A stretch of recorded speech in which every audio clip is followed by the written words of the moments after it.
In today's video, I'm going to teach you how to use Claude in Vscode.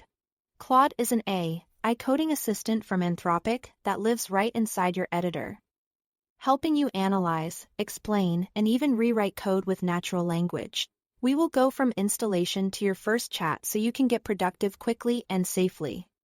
Start in Visual Studio Code and open the Extensions view.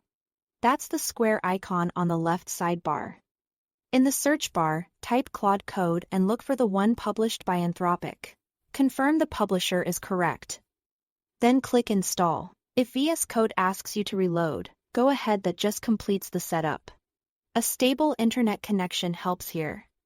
And keeping Vscode up to date can prevent installation hiccups. Once installed, you will see a new Claude icon appear along the right edge of the window or at the top. Depending on your layout, click that icon to open the panel. To connect your account, choose Claude Subscription or Connect. This will pop open your browser and take you to the Anthropic sign-in page. Log into your account and approve the connection. If you are prompted for an access key, paste it when asked and follow the on-screen steps to finish. Treat that key like a password, don't share it or store it in public places. When authorization completes, switch back to Vscode and you should see that Claude is ready to use. Now open your project folder in Vscode so Claude has the right context. Use File, then open Folder. Pick your project and let it load.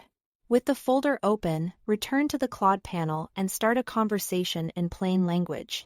You can ask for a high-level overview of the repo, explanations of specific files, or guidance on implementing a feature. To focus Claude on something specific, open a file, select the lines you care about and send that selection to Claude from the panel.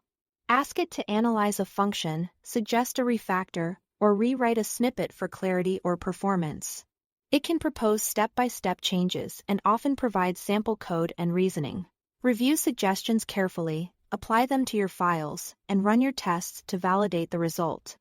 Remember, Claude only sees what you share, so include the relevant snippets or a brief description of your setup when you need deeper help. That's it. Thanks for watching.